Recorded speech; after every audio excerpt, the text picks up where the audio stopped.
Eric B's Daily Vlogs. All right, we are now live.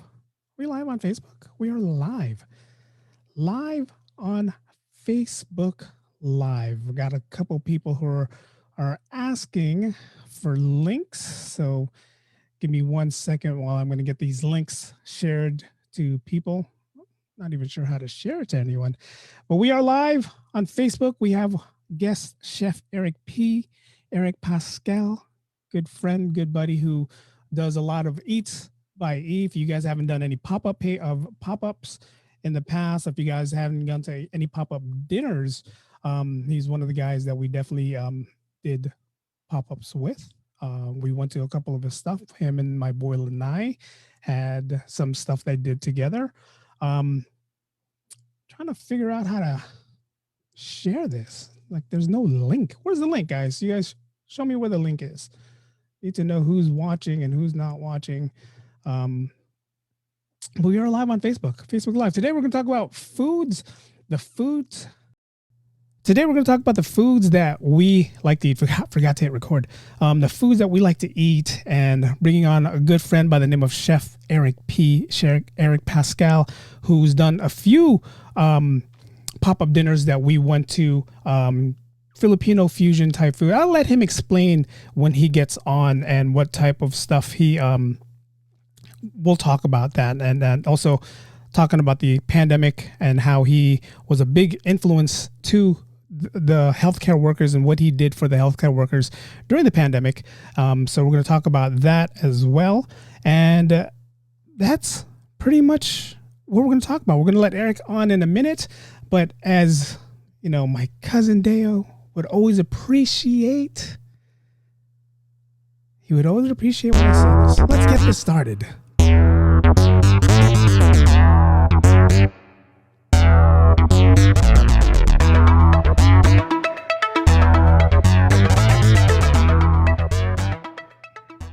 Welcome, everyone. It's the Daily Podcast and the Daily Vlog. I am live on Facebook Live right now. We have Chef Eric P that we're going to be bringing on very, very soon. I told him 6 o'clock. It is 6 o'clock. It is 6 o'clock. I got Chef Eric P waiting in the waiting room. People are watching now on Facebook Live as we speak. So if you guys are ready to get on, we are going to go on with the show. And we are going to bring in Mr. Chef Eric P. Let me just throw him a text and tell him that we're coming on now. You guys know Facebook Live, there's a lot of things live that happens, so it's kind of hard to do things live, but this is a few times that I've done things live, few times that I've done certain things live, but it's nice to have, everybody on, everybody who wants to watch Facebook Live. And I hope, again, I said yesterday in yesterday's teaser, hope you guys brought your appetite, because we are now bringing Chef Eric P in the room. Here he comes. There he is, Mr. Chef E. What's up? Hey, how's it going, Eric? What's going on, on, change buddy? my virtual back? Should I put on a virtual No, man. You keep it the way it is, man. We're keeping it real, man. Let's introduce you the right way, man. Everybody, Chef Eric P from Eats by E is on with me today. Let's give him a round of applause, everyone. Yeah, I like that. Man, Chef Eric, man, haven't seen you in a while, man. Glad you're, a couple things that I want to bring up. Glad you're surviving during this whole pandemic. Glad you're still being able to support what you love doing when it comes to the food you love to serve. And, and I was mentioning earlier that we did try some of your food, man, and your food is just, to die for. There's something different about your food, and there's something different about how you prepare it and how you cook it. So that's gonna, it's one of the questions that I have for you, man, is, first of all, let's go ahead and, introduce yourself. Sure. I'm Eric Pasquale, and I've, as you mentioned about the pop-ups, I've been doing the pop-ups for about 5 or 6 years, but I've been cooking for some time now, as a hobby and as a passion. And it's one of those things that, say if you have something, you truly have a passion for something, it doesn't feel like work. You can just do it repetitively, and it just doesn't. It just feels like it comes naturally. Totally agree with what you say, man. And again, the food you have, man, it's just, when we first tried your pop-up, it was with Lanai. Lanai brought us out and said, hey, come try this food. And I wasn't really big onto like, the 5 courses that you were serving. I was like, what kind of, not really, what is this? But man, I could tell you right now, when we went over there and we tried your first pop-up, it was over there in the Russian Hill neighborhood. And I came out, I wasn't thinking I was going to be full, and I came out full. And awesome. That was even like without alcohol. I didn't have any alcohol in me. It's like, wow. It's like, Jesus. So pop-up food, you have a mixture of Filipino type cuisines that you like doing, right? Is that what the pop-up is, or the type of foods? Correct. It's a lot of there's so many different types of pop-ups for me and for our pop-ups. It's a combination of the food that I grew up on, the Filipino background, Filipino heritage, and then also spending summers in Hawaii. So there's a lot of influences from all the different influences that Hawaiian style food has, from Japan to Korea to the Philippines. Yes. So it just kind of takes from all those different inspirations and kind of use those to come up with the menus. And we have quite a few that we've hosted. Yes. And they were, you did a couple during the pandemic, which we'll talk about in a second. Mm-hmm. But again, the ones that we went to your Bicol Express. We went to the ones with Lanai, and a lot of people always think like, oh, it's probably going to be the same type food. But no, you always shock us with something different. Like the few times that we went, and I had family members coming all the way from Sacramento to try your food. Shout out to the Sacramento family right now who's watching. And we got families from the Philippines who's also watching, and shout out to the Philippines who's watching as well. But yeah, man, the food that you did, man, like I said, when Lanai told me to come out the very first time, is the first time I met you, I was like, man, I'm not really into like that 5-course, little baby cuisines, because that's how I looked at it, right? They were small. But I'm telling you, by the time the 4th dish came out, I was like, dude, why am I full? It's like I'm getting full. And you know what? I'm the same way too. And I think one of the ideas or thoughts that I try to push with our pop-ups is we always remind the guests that if you get to course 5 or course 6, whatever the last course is, if you're still hungry, we want it almost like you're coming into our home and we're feeding you like you're coming into a Filipino home, where food is always abundant. And so we always offer seconds on everything that we have. And we actually recommend that people bring Tupperware. And so we try to send guests home with food, and we don't like to waste food. That's the way I was raised and I was brought up. If there was always excess food made, and whoever's still hungry, might as well take advantage of it. So that's one of the things I think that makes us unique as well. Yes. And man, you know what, to the people who are watching, he is not lying, man. He did. Unfortunately, I didn't find out till maybe like the 3rd pop-up that you went to that I was like, let me ask him if I can have some, I think you were making a sashimi, was it, or was it poke? No, it was poke. Yeah, it was poke. Yeah. And you're like, yeah, dude, you like, you go ahead and just take this. Just make sure you eat it by a certain day. I'm like, oh my God, he actually, like he's not lying. He that Filipino culture that he has, and I love the sharing is caring kind of thing. And if you haven't been to one of his pop-ups, man, you definitely, once this is all over and once pop-ups are back and we can like share I missed that long table that you had where we were just passing the food from one person to the next person. That to me was like, wow, this is, I've been to, you were the first pop-up I can honestly say that I went to, pop-up dinner. And oh really? I put you on a pedestal where if I went to another pop-up and it wasn't the way you did it, it wouldn't have stood, the test of time with that. So well, thank you. I appreciate that. To go through what you went through and to see all the stuff that you did, I was like, wow, this is definitely cool. And again, yeah, man, Eric is unselfish, man. It's like the food that he has, if there was extra, he was definitely passing it around, man. And I like that. Let me ask you this. your collaboration with Lanai, what brought that upon, like who reached out to who? Was it you reaching out to him, or did he reach out to you? It's an interesting story because growing up, I heard about Lanai through my cousins. Yes. I spent all my summers in Hawaii, and I'd hear about what was his group called? I know he was on the radio quite a bit. Two Local Boys. Two Local Boys, yeah. Yes. Yeah, and then so like some of his songs, like "I'm a Filipino," I remember just growing up on some of that stuff. Yeah. And so it was funny that how I actually met him is Bev, who's a producer for TFC or at the time, had reached out and she said that Lanai was coming into town and he was looking to attend the pop-up, see if I had extra seats. And we're actually sold out for that event. And I was trying to see if I can free up a couple seats because I've never met Lanai in person, but I've always wanted to meet him. And luckily, I think we had 2 cancellations and we were able to free up 2 seats for that Friday dinner. And that's where I ended up meeting him. And I think they were trying to plan for a pilot episode for a show that Bev was trying to produce that was about pop-ups. Yeah. And so it just ended up, we built a relationship from there. We kind of hit it off, and like his concepts about different types of food and just talking about different ideas. And so we eventually did a pop-up together, which they filmed. I think about a couple months later, Lanai came back from Hawaii, and after that pop-up, I think we've hosted almost, I want to say like 30 or 40 pop-ups together since then. And we've come up with a concept where he creates, or he shares a story about the different waves of migration to Hawaii. And I can I have the relation. My grandfather migrated to Hawaii to work in the sugarcane fields. And so I thought it was a great idea, a great concept, sharing about the different waves of migration, a little bit of history about Hawaii, about Hawaiian style food.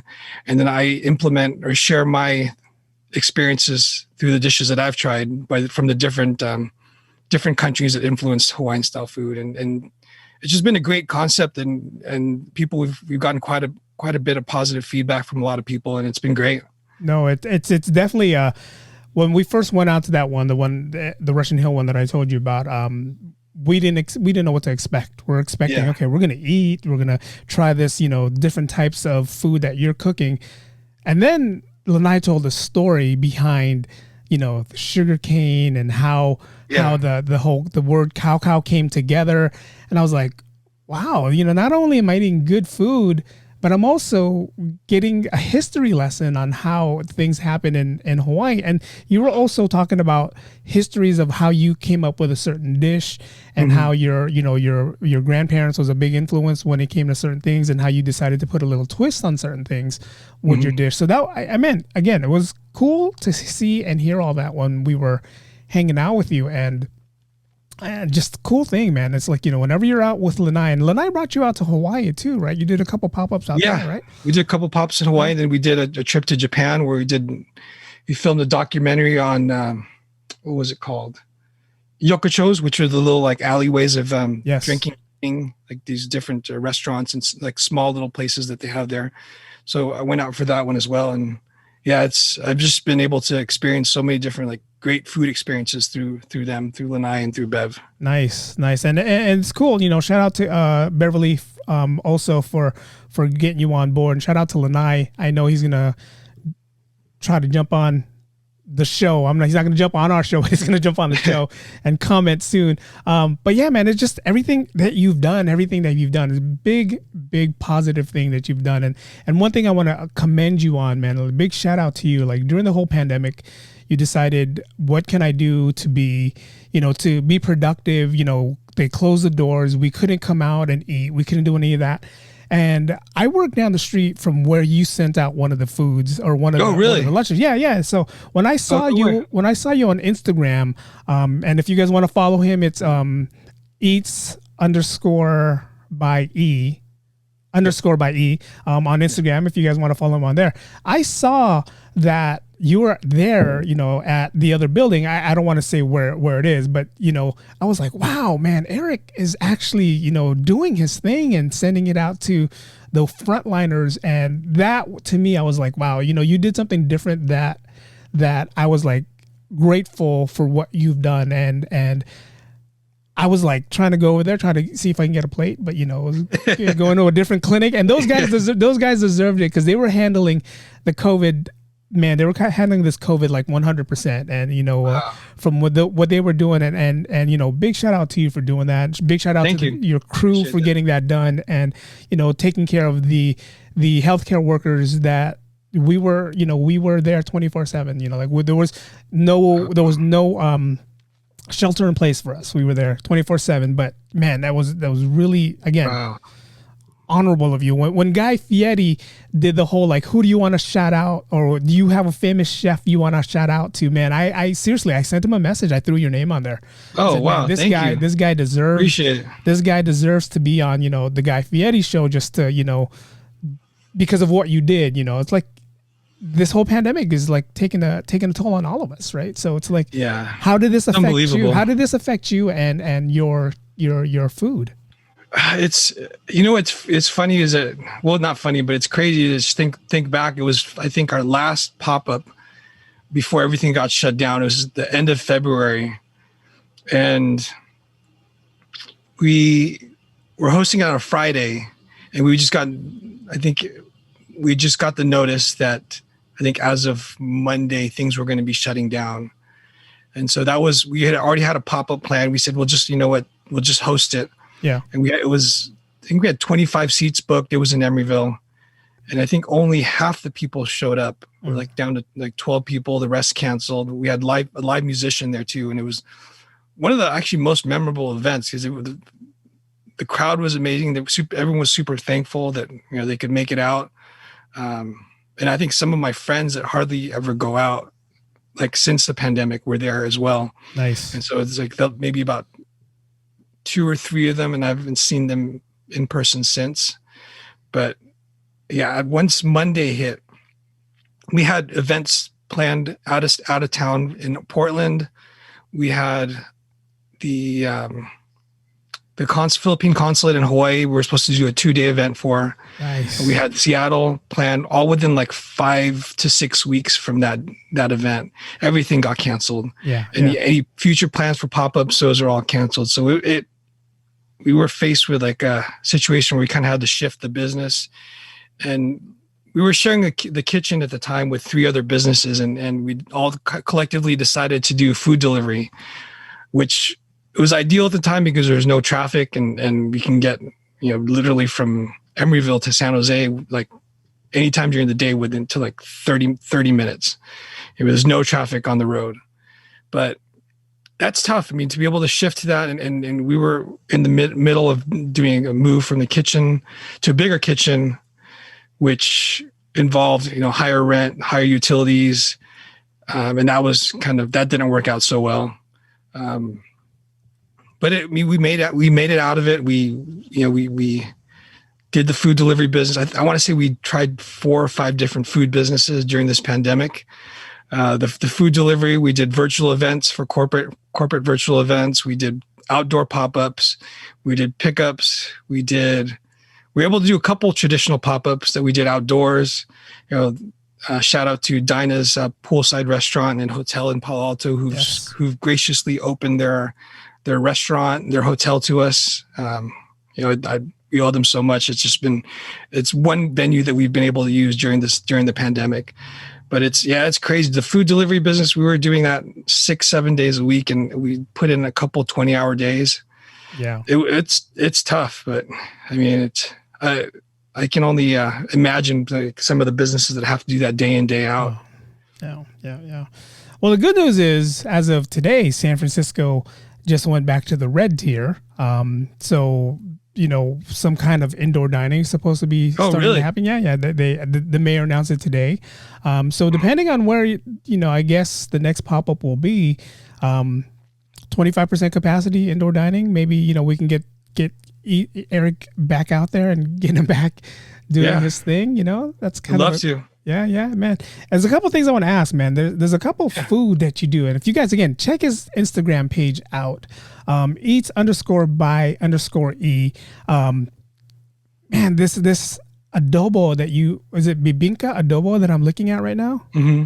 Bibingka and adobo, man, just looks appetizing like crazy, man. I mean, and then I got a couple people who were asking about your bibinka bread, and I think you did an ube bread as well, right? Or an ube cake. Yeah, we did a fried chicken and bibinka pop up, and we did an ube cornbread to go with the fried chicken. So that's just a little twist on the traditional like Southern style side, where we did some grated ube in the cornbread along with a little bit of ube glaze that one of the team members put together, and we served it with some whipped honey and calamansi butter that we made. Yeah, that turned out really well. Picked the wrong time to start a diet, man. Jesus Christ. But yeah, I mean, just the food you have, everything you have when it comes to food. I mean, again, we went to a couple of your pop-ups and I knew that nothing can go wrong with the food that you prepared, the food you did. You did this one, and I always go back to it, is the mochiko katsu, the mochiko chicken katsu. I was like, there's something different about the way you make this. Even though it was like, the portion was like, not your traditional Japanese style where you have the full one, but there was something about it when you made it that was like, I have to keep. I was bugging you for like, hey, how do you make this? I even watched how you made it and all the stuff you did, but man, there was something about that you made. What's the difference between the mochiko chicken katsu that you made versus a regular chicken katsu? So the idea behind this dish is I love, there was two fried chickens I loved growing up in Hawaii. There was a mochiko chicken, which is there's a little bit more of like a Korean influence. I think they supposedly say there's some Japanese influence as well. But mochiko chicken is mochiko, the sweet rice flour, ginger, shoyu, brown sugar, green onions, toasted sesame seeds, and that's usually marinated. There's usually some eggs in there as well, and it's marinated overnight and then deep fried the next day. Nice. And the other dish was the more traditional Japanese style, which is the katsu, which is it's just a cutlet of meat. Chicken, pork, and then breaded with panko breadcrumbs. But I think the one thing for me is like combining the two. I love the flavor of the mochiko chicken and the texture of the katsu, and just combining the flavor along with the texture is the idea that I had behind that dish. And it's just toying around with it and just doing a few different variations of it. We came up with the mochiko chicken katsu. Nice. No, it was man. Trust me, guys. When I tell you, you haven't tried a katsu till you've tried Eric's katsu. Trust me, there was something about that he did about that katsu that was just like, man, I gotta get the recipe. And guess what? I tried to make one and it didn't come out. It came out good. It came out a certain way than yours is way better. Yours is I have a recipe. I'll share it with you. Share it with me first. Don't share it with anyone else on here yet, because I definitely want to give it a try one day. Let me ask you this, man. Who was your biggest influence? Like, growing up, what made you decide, like, we were Filipinos. We're either an accountant, we're nurses, we're doctors, but you went and said, I want to be in the kitchen. I want to cook. So what was your biggest, and who was your biggest influences? The biggest, I would say initially, was my grandfather. And he was the one I spent a lot of time with in Hawaii. Okay. He I think I might have mentioned it earlier. He migrated to Hawaii from the Philippines to work in the sugarcane fields, and eventually brought over the rest of the family. But he would cook for our close family, friends. From what I just found out recently, he cooked for more than like 50, 60 plus guests, just because he enjoyed cooking. It wasn't something that he did for a career, but he just enjoyed doing it. But I think from what I heard, he also did some small caterings for a local Filipino restaurant in Hawaii called San Nicolas. Okay. And then also a couple other stories that I heard from my aunt as well. But he just loved to cook. He loved to cook. And I just spend, the summers that I spent in Hawaii, I would just sit there and watch him cook, or just watch him, just in the kitchen, just cooking things. He loved to cook lechon karahai, which is usually pork belly that instead of, aside from, it's not typically fried as most lechon pork bellies cooked, but it's smoked first. Mm-hmm. And then so it has another layer of flavor, and then after that it would be roasted to get the pork belly crispy. You can fry it as well, but I think from what I remember, he would roast it to get the skin and the meat crispy. Man, how was that growing up, man? You know, when you were spending time over there in Hawaii, how was it trying to fluctuate between Filipino food that you had at home and then the Hawaiian food that you had, you know, like outside or going out? How was that? Oh man, it was. I gained, I think, 10 pounds every summer that I went to Hawaii. If you can imagine how that was, Yeah. I'm sure I have some. It was an extra. It's that I grew up. It was this area called Mauna Loa Valley, and I stayed at my aunt's house, which both my aunts lived next to each other, and Filipino families and just the culture itself, they just want to feed you Yes. no matter what the situation is. And so I'd have breakfast at my aunt's house, walk over to my other aunt's house, and you know, they always took pride in what they cooked, and you can't say no to a meal. No. You can't say no to. So No I would way. sometimes have two breakfasts, two lunch. I'd have rice and eggs at one house, and then go next door and have a corned beef omelet Oh, and jeez. some more rice. And then at lunch, you know, my aunt would go and get some bento boxes at Yeah.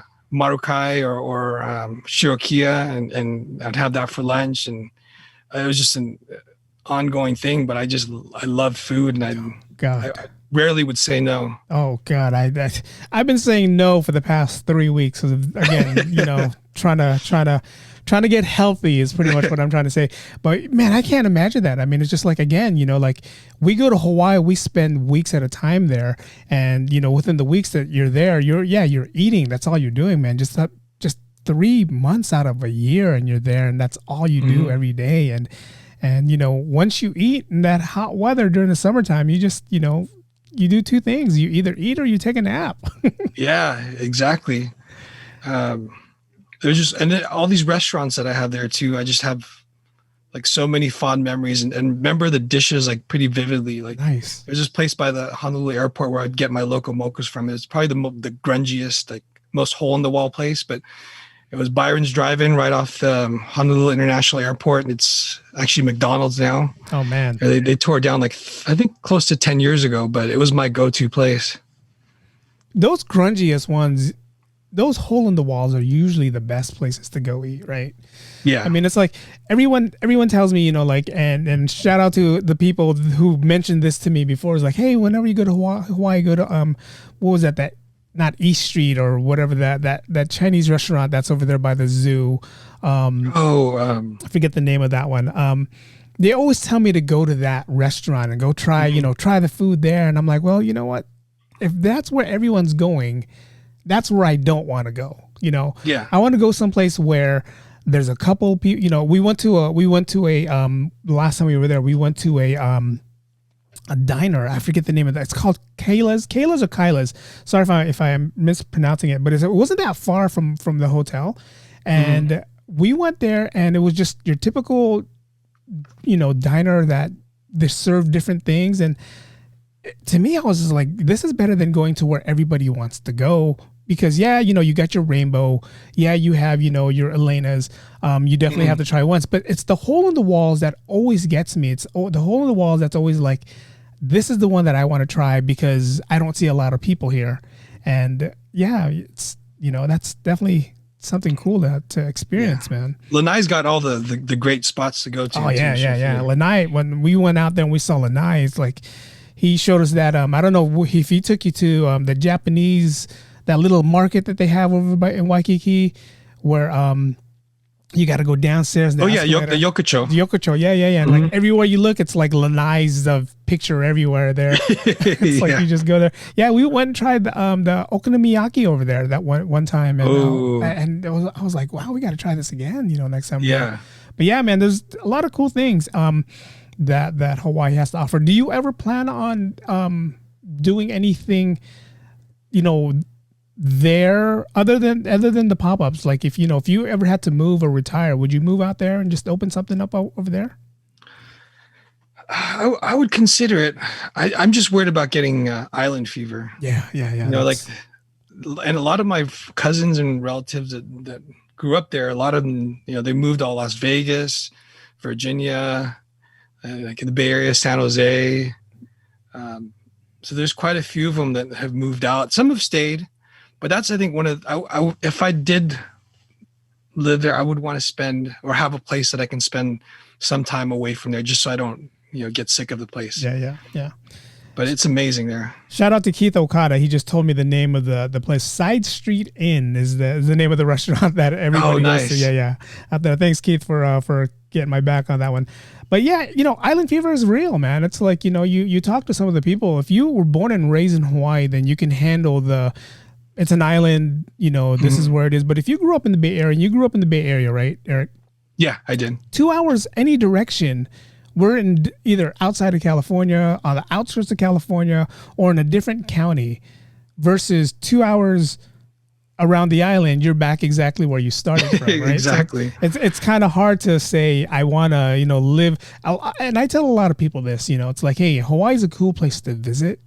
I don't know if I want to live there because just like you said, I'm so used to the lifestyle here in the Bay Area that I think I would rather embrace what I have here and just visit there on a daily. So yeah, that's I think I was super spoiled having the luxury of being both places.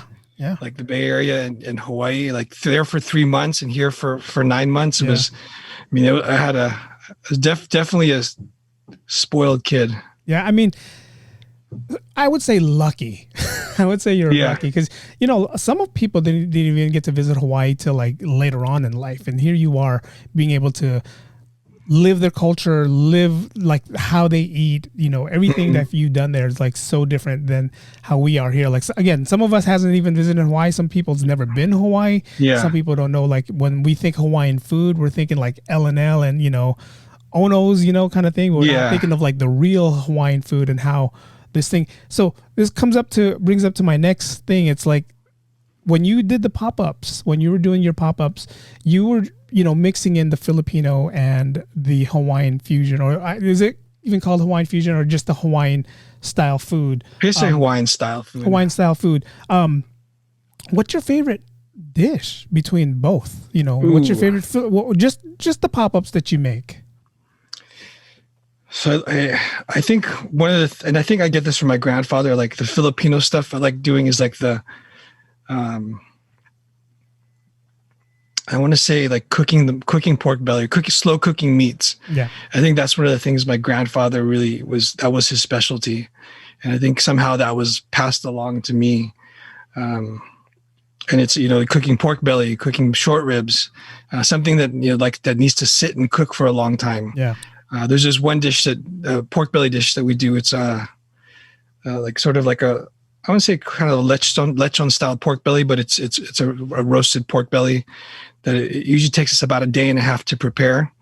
And so we let it, we let the skin sit out for a while to dry out. We kind of speed it up a little bit with some baking soda and helps dry out the skin. And then also we use the salt as well. And then we let it sit for about 6 to 8 hours. And then after that, we slow braise it, skin exposed to dry the skin out a little bit further. So that's about another 3 to 4 hours. And then I let it sit overnight so I can render some of the fat and then cook it again the next day before the pop-up for another about hour to crisp up the skin. We don't deep fry it too. Because I think it's, there's so much fat on the pork belly. It's enough already. And I think adding the deep frying, it's kind of a little overdoing it. I mean, I grew up on that. I loved eating that. If I saw lechon what's a deep fried lechon called normally at the parties? Lechon kawali. Yeah. Lechon kawali. Yeah. Yeah. I mean, I'd get that and just start dipping it in vinegar and soy sauce and I can eat that all day, but you can only eat so much of it. And that's the one thing I think with the Filipino side that I kind of take pride in is like, you don't feel like you need to take a nap necessarily after our meal. We try to take that extra step for, whether it's rendering the fat, adding another step to the process to make it, I want to say, give it another healthier touch and some, as opposed to some of the ways that food was prepared when I was growing up. It was like things were over salted, things were over over deep fried or whatnot. But and that's for the Filipino side. And the Hawaiian side, I think, oh man, there's so many Hawaiian dishes that I enjoy. But one of my favorite dishes is to prepare is like it's a cold ginger chicken. So my auntie used to bring home this big styrofoam box, and it was usually half a chicken. It was doused in oil, but it was like green onions, ginger. It was probably the cheapest oil you can think of, maybe like vegetable oil that was soaked in.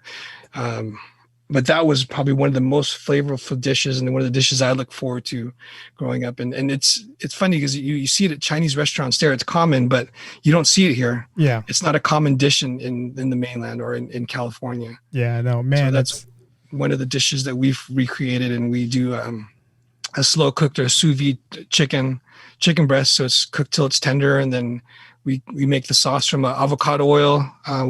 Once in a while, I use macadamia nut oils as well, ginger, garlic, Hawaiian sea salt.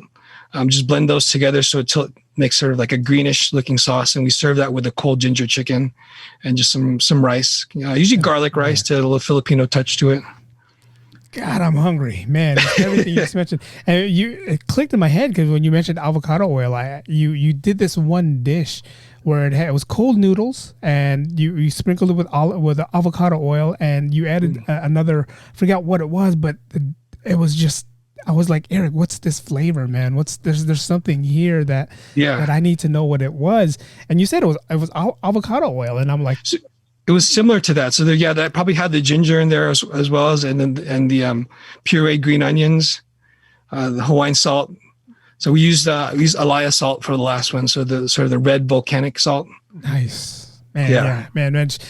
Again, food, man. The food that you've done, everything you created from when we went out to your Bicol Express to the ones you did with Lanai, everything there just remarkable, man. I cannot wait. I wasn't able to come out to any of the ones you've done because of the pandemic. It was more I don't want to go out, and I work in healthcare, and I don't want to go out and this is what I'm doing and showing okay kind of thing. So I decided I'm gonna wait till this is all over. And when you started, I saw that you were doing deliveries. I was always missing the days to have food delivered. Is that something you're still doing now, delivery? Not right now, but we're doing the pickups once a month. So we're doing a sort of a pickup pop-up. We're coming up with different themes once a month. This month we're doing bibingka and adobo. We're doing 3 types of bibingka, 3 types of adobo. The bibingka we're doing ube, a banana bread with walnut bibingka, and also a bibingka s'mores. Oh my God. And then for the adobo, we're doing a chicken adobo hash to kind of do like a brunch theme. And we're doing a pork belly adobo that's twice braised, and a beef short rib coconut adobo. If you're used to the Filipino dish, it's a adobo sa gata. So it's a coconut cream, the adobo, which is just the soy sauce, vinegar, bay leaves, black peppercorns. It's just stewed with a little bit of the coconut cream to balance out the acidity. Yeah. And so those are the 6 dishes that we'll feature on there. And then if they want to order for pickup, where can they order? It's there's a link on our Instagram or on our Facebook page. Just go into the bio and it'll send you to the page. It's our website or our Square page. Okay. I'm looking at it right now. It looks like it says eatsbye.square.site for any of you guys who want to check that out. I would definitely recommend. I mean, again, once my whole trying to lose weight thing is done, you're the first person that I'm definitely gonna go to, man. So you said 3 different types of adobo. Chicken adobo hash. Now this is exactly why I wanted you on. It's because how did you come up with that? I mean, it's like, and I know all my Filipinos who are watching right now is like, does that even taste good with rice? I'm pretty sure that's what they're thinking right now. It's like, chicken adobo hash. So we're talking about chicken adobo with potatoes, right? Yep, potatoes, sweet potatoes to add a little bit of sweetness to the dish, and then we do some diced carrots, some onions, and then we do some greens in there as well to kind of add a little bit of healthiness to the dish. And then the way I recommend doing it is having a fried egg or a poached egg on top and just letting it run. Yes. And I actually recommend eating with rice, even though the potatoes are there. Yeah. I think it'll go great with some garlic rice. Oh, man. For you guys, get on his Instagram page right now. eats_by_e. Check out the pictures. A picture right there of what he's talking about. And just try to imagine the flavor and what the flavor is in your mouth, because I'm definitely gonna next time you're sending this out, I'm probably gonna have to cheat on my diet and try this because the way it is, the way and the way it looks, man. And you know Thank what I'm you. upset about is I missed the fried chicken and bibinka pop up that you had, or the food delivery you had, and you do fried chicken differently than what I was used to or what I'm used to, man. What's in the fried chicken that you do differently that makes me want to just keep coming back for more? So for that southern style one, what we did was we did a pickle brine ahead of time. So we did some pickle juice, used pickle juice from pickles, and also we did some of the those mild sweet cherry peppers. So we used that the juice from that to brine it. Bay leaves, black peppercorns, garlic. Let that sit overnight. And then the next day is when we would dry out the chicken, and then we would coat it in some seasoned flour. Uh, pretty simple. But it's just a little bit of salt, paprika, black pepper, and just coat it along with flour as well, and then just deep fried. And we did a sauce on the side of that, which was sort of like almost like a tonkatsu sauce. Yeah. So we did that for both that and the katsu. So there's some ketchup in there, some shoyu, some calamansi, ginger, garlic, and it just adds another layer of flavor to the dish. Man, I told everyone to come hungry or make sure you eat before you watch, because if you don't, you'll definitely be hungry after this. And man, I mean, again, one of the, to me, like I said, I didn't go to any other pop-ups event because it's like I put you on a high pedestal of like, if this is not how it's going to be for the next pop-up, I don't want to go. But you definitely, everything you've done from, serving the healthcare workers to going out and, making the dishes you like doing, sending, everything you've done from that to even like, going on trips to Hawaii, taking the tours with Lanai in Japan, everything you've done, man, is just all positive things. And that's why I said, you know what, I got to get Eric on here. I got to get Eric on the show to just talk about his food, talk about his journey, talk about all that stuff. And again, when the pandemic hit, it was people like you, chefs like you that I was like, I felt bad for, because I knew, this was your living. This is how you, shared your feelings with a lot of people, was by cooking. And when that hit, and it's a year ago this month that we had to close the doors on everything. It's like, I was like, God, what next, or what can happen moving forward? But now it looks like we're towards the end, hopefully, of what's going on. Hopefully. And before we close out, man, what's next for you? What's in the what's down the road? What's down the tunnel for you? It was just earlier this year. It's one of my dreams that I've always wanted to have my own cookbook. Nice. And so we've actually started the process to get that going. And I wanted it to be not just a cookbook, but I also wanted to share my grandfather's story. So it's about his journey and his hardships, his struggles from going to the Philippines to Hawaii, especially during World War II, and some of the things that he had to go through, and also learning about the food and the things that he cooked.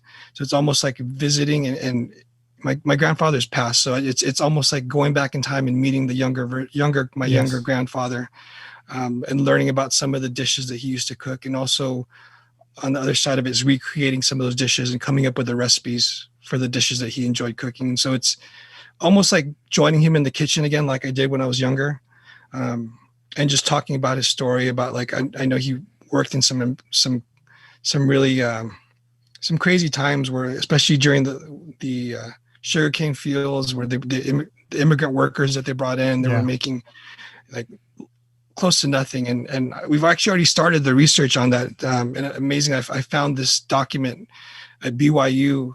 It was found, the person that's helping me write the book has found it online, and it was, I think, dated in 1940, 1930-ish, 1940, but it showed how much he earned in about a year and 8 months of labor. I think it was around $2,000 for 18 months of work. And he sent about $1,000. It shows how much he sent to the Philippines. So it's, it kind of like gave me just goosebumps, or you call it chicken skin. Yeah. And so it just intrigued me about like his story. And also for my family, I want to be able to, just be able to honor him and at the same time. So I'm just looking forward to doing that. And that's one of the biggest things that I'm looking forward to this year. And one of my main focuses is to get that going. Man, that was deep, man. I mean, like that gave me chicken skin and goosebumps just hearing that story. I mean, just trying to imagine like what your grandfather went through from coming over here during the war and then still trying to, take care of his family in the Philippines, and inspired you to be, who you are today when it comes to, cooking around the kitchen, man. That's a deep story. I would pay to, I would definitely pay for the book to come out, and I'd definitely pay to watch the movie. So if there's any producers out there, man, that'd make a good movie out there. And I had Joey Gila on once. We were talking about we need more Filipinos, to inspire the world when it comes to just anything, from actors to chefs to athletes. We need more Filipinos like that. Man, I'm glad that you are here to inspire all the chefs that want to be chefs, the chefs that are growing up to be chefs, the ones who are just doing their little part-time cooking in the kitchen, but have an idea that maybe I can do this and process this. It starts with that dream that you have. And man, I'm so glad that you brought that up, because that is deep, and that's definitely something. Thank Again, you. When that book comes out, man, I'm have my box of tissue with me while I'm reading everything, because that's a true deep story, man. Thank you. Man. Chef Eric P., man, I want to thank you for coming on. Thank you for sharing your story. And, when this is all over and you're out and ready to go again, I definitely want to, come out and try more of the dishes that you have, more of the everything that you put together. And again, guys, if you guys are watching, man, Eric's one of the nicest guys in the world, man. Thank you, Eric. I appreciate it. No, seriously, man. Nicest guy in the world, man. He's not one of those guys where you go there and he won't talk to you. He will find time to sit here and talk to you, discuss what he's cooking. That's why this guy's definitely a remarkable person, and I'm glad I got you on the podcast /vlog. So yeah, man, thank you. And again, thank you, Eric B. Moving forward, I definitely want to see you and back out there. And again, if people want to reach out to you, it's eats_by E or by_E. He's on Instagram. He's on there. Follow him on Instagram, and then you can find his site on there as well, where you can order food. And if I were you guys, I start ordering food now, because I'm telling you, man, in a couple of weeks, I'm going to be ordering a lot from you, man. One last thing, Eric, I wanted to thank you. It really means a lot for your support. I know when you came to the dinners, you would just take all these photos and these videos, and just you were out there promoting. And I think that helped us out quite a bit. And just want to say I appreciate that. Man, anything I can do to help, you. I mean, what I was doing. I was putting out vlogs, and if I can get my word out and sharing your light, sharing your food, and trust me, it was definitely worth it. And I cannot wait to come back out and, meeting good people, going down the road. And this is definitely something that I definitely want to, touch on. I want to have you back on in like 6 months and talking about your next pop-up dinner, or talking about where you're going to have your next pop-up dinner and stuff like that. And maybe, maybe we can have Lanai on there, the next time he's on or he's here, and Lanai's probably like, why am I not on here right now? We're actually going to do some events, I think, in April. I'll keep you posted. Would love to have you as a guest. Yeah. You know what? I've been trying to get out whenever you guys are out. You guys did the one over at the Illest. You guys did the live stream over there. I wanted to get out and, do my thing and just, put you on my social media, share that with you guys. But again, with this whole pandemic and everything going on right now, I wasn't able to. And, I do have elderly parents that I got to be careful for. But, now that everyone's getting vaccinated and hopefully everyone's getting vaccinated, we can start moving some kind of form, normal lifestyle again moving forward. And I can't wait for that to happen. And, you're definitely welcome to come on anytime. If you want to, if there's a pop-up you want to do and you just want to jump on 5-10 minutes and talk about it, definitely let me know. Okay. Definitely going to get you back on when your book comes out, because I definitely want to get that promoted out for you as well. But again, man, Chef Eric P., I mean, thank you for jumping on. Thank you for being on here. Thank you, Eric B. Check out his stuff, man. His stuff is really good. Everything that he's done from point A to point B. Man, check him out. Definitely check out his pop-up, man. Cool thing. Cool guy, man. All right, Eric, man. I will definitely we'll reach out again and we'll be in touch. Going. I'm gonna save once you can make it out. I'm gonna save some seats for you. So make sure you get there. Yes. I feel so you feel guilty if you don't show up. Yeah. You don't know how many times I felt guilty half the time that I was like, oh man, Eric's gonna. Yeah, man. No. Thank you, man. Thank you from from everything and again sharing the story. If you guys didn't feel what he said about his grandfather, man, then you guys are. I don't know. Something's wrong with you guys, but that story he mentioned about his grandfather, I'm definitely going to get that book when it comes out just because I want to, find out what's going on. All right, Eric P., thank you again for jumping on. This will be available on my Facebook page. I'll also upload it on my YouTube page. So if you want to, share this with anyone back home, definitely just, share the link with them and go from there. Cool, man. Thank you, Eric B. Thank you, Eric. All right. I am going to stop that. That was Chef Eric Pascal that was on the show with us. Man, I'm hungry. Who's ready to eat, man? Who's ready to eat? I'm eating all my diet food. But, man, I want to thank Chef Eric P. for jumping on. Thank you for everyone who watched on Facebook Live, everybody who jumped on the Facebook Live, everyone who left comments, everyone who's jumping on as well. I thank you guys for coming on. Thank you guys for supporting this. Support Eric. Definitely check out his Instagram. Support his food. Man, his food is great. That's all I got to tell you guys. His food is great. But I'm going to end this podcast the way I normally end my podcast, but I'm going to do it with you guys who are watching me on Facebook Live. So what I'm going to do is, like I always say, I'm going to say thanks for watching.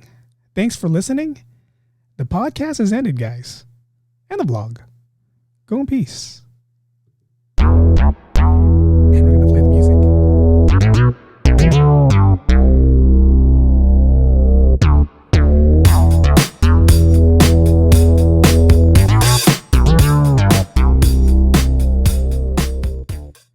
Yep, you guys were all part of that, man. That was part of the whole intro and outro for you guys. But again, thank you guys for watching. Thank you guys for jumping on Facebook Live. This will be available. Definitely support my boy Eric Pascal. He's on Instagram. I'll leave his links to his Instagram down below. So definitely support him, support what he does. And for you guys who are watching live still from this day, from this time, thank you guys. I am now going to stop and end the live stream. Thank you guys for watching.